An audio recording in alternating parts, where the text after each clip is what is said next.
অজানা বিয়ে পর্ব ৭। বিকেল হতে না হতেই তিনজন পদ্মবিলে হাজির হয়। আজকে ভাগ্য ভালো ওদের, কারণ তেমন মানুষ নেই। ওইখানে রিমঝিমকে তৃষা আয়ান খুব সুন্দর করে ছবি তুলে দেয়। রিমঝিমের পিকগুলো অনেক সুন্দর হয়েছে। গোল গোল গালে টোল পড়ার জন্য পিকগুলো সুন্দর হয়েছে অনেক বেশি। রিমঝিম বেশি পিক তোলেনি। আয়ানকে বলল তৃষার পিক তুলে দিতে। সে গিয়ে গাড়িতে বসলো। এমন শাড়ি পরে আছে তার অস্বস্তি হচ্ছে। তাছাড়া খুব ভ্যাপসা গরমও আছে। গরমে ঘেমে একাকার। কিছুক্ষণ পর আয়ান তৃষা এসে গাড়িতে বসলো। বলল, ভাবি খুব গরম লাগছে। রিমঝিম ছোট্ট একটা পাখা নিয়ে তৃষাকে বাতাস করতে লাগলো। আয়ান বিরক্ত হয়ে বলল, এই বেয়াদব মেয়ে এত জ্বালাই কেন? গরমকালে তো গরম হবেই। কে বলেছে তোকে শাড়ি পরে ঢং করতে? চুপ কর আয়ানের বাচ্চা, দুইটা পিক তুলে দিয়ে কথা শোনাচ্ছে। নিজে তো হাজারখানিক পিক তুলেছিস। রিমঝিম বিরক্ত হয়ে বলল, হয়েছে, ঝগড়া থামাও। আয়ান, কোনো রেস্টুরেন্টে নিয়ে চলো, আর থাকা যাবে না। পরে অন্য কোনো দিন অনেক ঘুরবো, ঠিক আছে তৃষা বুড়ি? হ্যাঁ হ্যাঁ ঠিক আছে, আজ খুব গরম লাগছে। সন্ধ্যা হতে আয়ান ওদের নিয়ে একটা রেস্টুরেন্টে যায়। খাওয়া দাওয়া করে কিছু আয়েশা সিদ্দিকীর জন্য কিনে নিয়ে আসে। বাসায় ফিরতে ৮টা থেকে ৯টা বেজে যায়। অনেকদিন পর বাইরে বের হওয়ায় খুব ক্লান্ত লাগছে রিমঝিমের। একদম রুমে গিয়ে চেঞ্জ করে শুয়ে পড়ে। আয়ান রিমঝিমের কিছু শাড়ি পরা চুল খোলা পিক সেন্ড করে আয়াজকে। সেখানে রিমঝিমের মুখ দেখা যাচ্ছে না। আয়ান মিটমিটিয়ে হাসছে। তার ভাই তো পাগল হবেই, সে জানে। আয়ান আয়াজকে একটা পিক সেন্ড করে রিমঝিমের। লন্ডনে শেহজাদ ফ্যাশন হাউসে এমনি মিটিং রুমে বসে আছে আয়াজ, লিনা ও অভি। সামনে বড় স্ক্রিনে আয়াজ ওদেরকে নিয়ে নিউ লঞ্চ কিছু ড্রেস দেখাচ্ছে, যেগুলো ওদের শ্যুট করতে হবে। এর মাঝে আয়াজের ফোনে একটি নোটিফিকেশন আসে। ফোন ল্যাপটপের সাথে কানেক্টেড দেখে নোটিফিকেশনে ক্লিক পড়ায় হঠাৎ করে বড় স্ক্রিনে রিমঝিমের বাঙালি স্টাইলে শাড়ি পরা, আলতারাঙা পা, খোলা চুলে পিক দেখা যায়। লিনা অভি অবাক হয়ে তাকিয়ে থাকে। আয়াজও কিছু সময়ের জন্য থমকে যায়। এত লম্বা খোলা চুল, হাত ভর্তি চুড়ি, মুখে মিষ্টি হাসি, কিন্তু মুখটা বোঝা যাচ্ছে না। আয়াজের হার্ট বিট জোরে বিট করছে। চোখ সরছে না সামনের স্ক্রিন থেকে। হঠাৎ লিনা বলল, ওয়াও অ্যামেজিং, এত সুন্দর মেয়ে, রিয়েলি? এটা কে, ভাবি নাকি ভাই? আরে বলো না। লিনার কণ্ঠে আয়াজের হুঁশ ফিরে আসে। জলদি স্ক্রিন থেকে রিমঝিমের পিক সরিয়ে দেয়। অভি বলল, মেয়েটা আসলেই অনেক সুন্দর, কিন্তু মুখ তো বোঝা যাচ্ছে না। আয়ান দিয়েছে নাকি? আয়াজের ঘোর কাটছে না এখনো। এ কি দেখলো সে? মাথায় শুধু রিমঝিমের পিক ঘুরছে। কোনো মতে বলল, হ্যাঁ হ্যাঁ। উপস। লিনার কথায় অভি ওর কানের কাছে ফিসফিস করে বলল, ওরা ভাইকে মেয়েটার পিক দিয়ে সিডিউস করতে চাচ্ছে। লিনা লাজুক হেসে বলল, আই নো, বাংলাদেশে গিয়ে আমিও এভাবে সাজবো, তুমিও আমার প্রেমে পড়বে। অভি বিড়বিড় করে বলল, সে তো অনেক আগেই পড়েছি। আয়াজের কিছু ভালো লাগছে না। ফোন ল্যাপটপ নিয়ে উঠে চলে গেল একদম শেহজাদ ফ্যাশন হাউসের বাহিরে। লিনা অভি এক নয়নে তাকিয়ে থাকলো।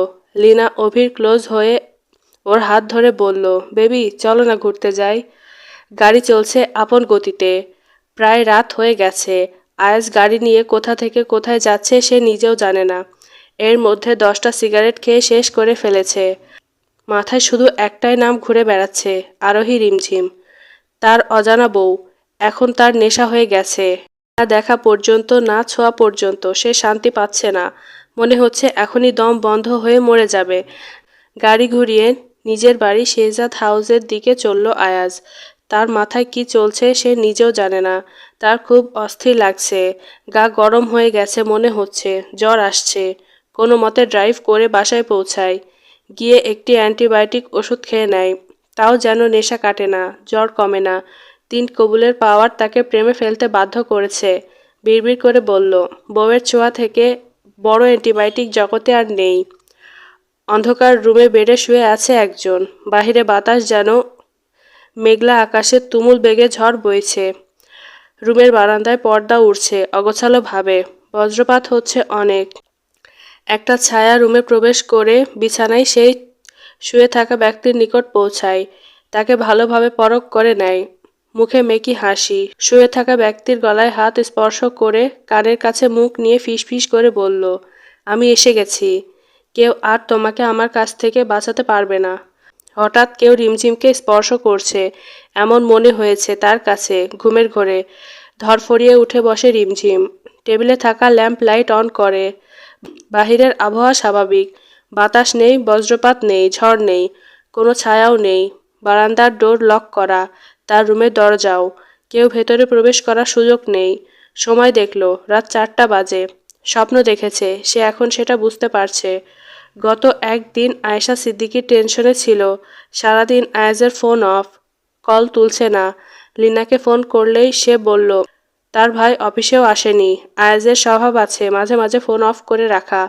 কিন্তু মায়ের মন, তাও চিন্তা হচ্ছিল। এ কথা সে রিমঝিমকেও বলেছে। হঠাৎ করে এমন স্বপ্নে ঘুম ভেঙে যায় তার। ভয় ঘামতে শুরু করে। হঠাৎ পানির তৃষ্ণা লাগলো, কিন্তু দেখলো টেবিলে পানি নেই। পানির জন্য এখন তাকে নিচে যেতে হবে। বোতল নিয়ে গায়ে ওড়না জড়িয়ে নিল। ঘুম ঘুম চোখে এলোমেলো চুল, এলোমেলো পায়ে দরজা খুলে নিচে নামছে সে। পানি নিয়ে ফিরবার সময় হঠাৎ করে মেইন দরজার কলিং বেল বেজে উঠল। হঠাৎ আওয়াজে রিমঝিম চমকে উঠল। আকস্মিক ভয় পেয়ে যায়। এত রাতে তো কারোর আসার কথা নাই। তাহলে কে আসলো? চোর নাকি? মনে হয় ডাকাত। দরজা খুলে যদি অজ্ঞান করে পুরো বাড়ি লুট করে তখন? রিমঝিম অনেক ভাবনা চিন্তা করে একটা লাঠি নিয়ে দরজার দিকে এগিয়ে যায়। রিমঝিম দরজার মিররে দেখতে পায় টুপি পরা, মাস্ক পরা একটা লোক। মুখ দেখা যাচ্ছে না। তার মানে তো ডাকাতি হবে। এত রাতে চুরি করতে এসেছে। শালা চোর, তোকে মেরে গলায় জুতা ঝুলিয়ে পুরো এলাকা দৌড় করাবো। রিমঝিম নিজের ভাবনা থেকে বেরিয়ে ওড়না কোমরে গুজে দরজা খুলে লাঠি দিয়ে লোকটাকে মারা শুরু করলো।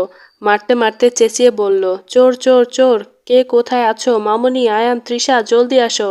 বাড়িতে ডাকাত পড়েছে, জলদি আসো। শালা চোর, আমার শ্বশুর বাড়ি চুরি করতে এসেছিস? তোকে মেরে তক্তা বানিয়ে দিব। আমি রিমঝিম, উকিলের মেয়ে, কাউকে ছেড়ে দেই না। রিমঝিমের চেঁচানো শুনে উপর থেকে আয়েশা সিদ্দিকী, তৃষা, আয়ান দৌড়ে নেমে আসে।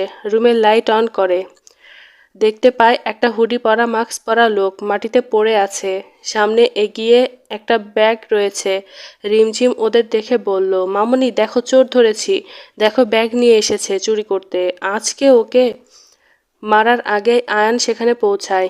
গিয়ে লোকটার মুখ থেকে মাস্ক সরিয়ে দেখতেই এটা তার প্রাণপ্রিয় বড় ভাই আয়াজ শেহজাদ। রিমঝিম যাকে মেরেছে তার অজানা জামাই। আয়ান ভাইয়ের মুখ দেখে রিমঝিমকে বলল, এটা চোর নয় ভাবি, এটা তোমার জামাই। মানে? আরে আমার বড় ভাই, যার সাথে তোমার বিয়ে হয়েছে। এ কথা শুনে রিমঝিমের হাত থেকে লাঠি পড়ে যায়। হায় আল্লাহ, এই বাড়ির মালিককে চোর ভেবে মাইর দিল। আয়াজ মনে হয় অজ্ঞান হয়ে গেছে। আয়েশা সিদ্দিকী এগিয়ে যান। দুইজন মিলে আয়াজকে সোফায় শুইয়ে দেয়।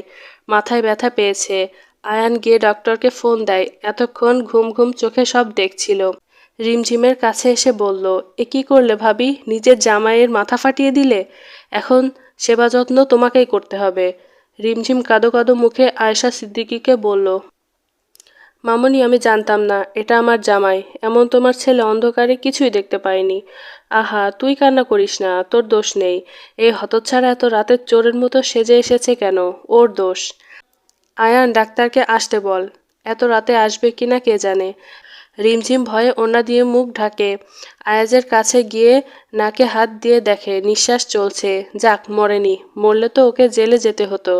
তারপর নিউজ পেপারে হেডলাইন হতো, বউয়ের হাতে মায়ের খেয়ে জামাই মরে গেছে। যাক, রিমঝিম বেঁচে গেছে। কিন্তু মাথায় আঘাত পেয়েছে। বউ হিসেবে এখন এই বাদরের সেবা যত্ন রিমঝিমকেই করতে হবে। আয়ান ফোন দিয়ে ওদের ফ্যামিলি ডাক্তারকে ইমার্জেন্সি আসতে বলে। আয়াজ সোফাতে পড়ে আছে। আয়েশা সিদ্দিকী মাথায় হাত দিয়ে বসে আছে। তার ছেলের এই সব কারবারে সে একদম বিরক্ত। এই একটা বার ফোন তোলে না, কোনো খবর দেয় না। হুট করে বাসায় এসে চোরের মতো মার খাইছে। একদম ঠিক হইছে। আয়েশা সিদ্দিকী মনে মনে খুশি হয়। যাক, রিমঝিম অন্তত আয়েশকে সোজা করতে পারবে। রিমঝিম ভয়ে জড়সড় হয়ে দাঁড়িয়ে আছে। আধ ঘন্টার মধ্যে ডাক্তার আঙ্কেল চলে আসেন। আসতেই আয়ান ওনাকে সব বলে। উনি হেসে হেসে রিমঝিমের দিকে তাকিয়ে বলল, মারছো তো খুবই জোরেই দেখছি। মাথায় ব্যান্ডেজ করে দিলাম, ঘুমের ইঞ্জেকশন দিয়েছি। ওকে রুমে নিয়ে যাও, শুইয়ে দাও, সকালে সেন্স ফিরে আসবে। ডাক্তার আঙ্কেলের কথায় ভীষণ লজ্জা পায় রিমঝিম। মান সম্মান যা ছিল সব শেষ। আয়েশা সিদ্দিকী রেগে বলল, এই হতচ্ছাড়াকে এখন উপরে তুলবে কে? সোফায় পড়ে আছে থাকুক, বেশ হয়েছে। আমি আমার বৌমাকে দোষ দিতে পারি না, আমার ছেলেরই সব দোষ, আরও মার খাওয়া উচিত ছিল। মায়ের কথা শুনে তৃষা আয়ান হাসতে হাসতে শেষ।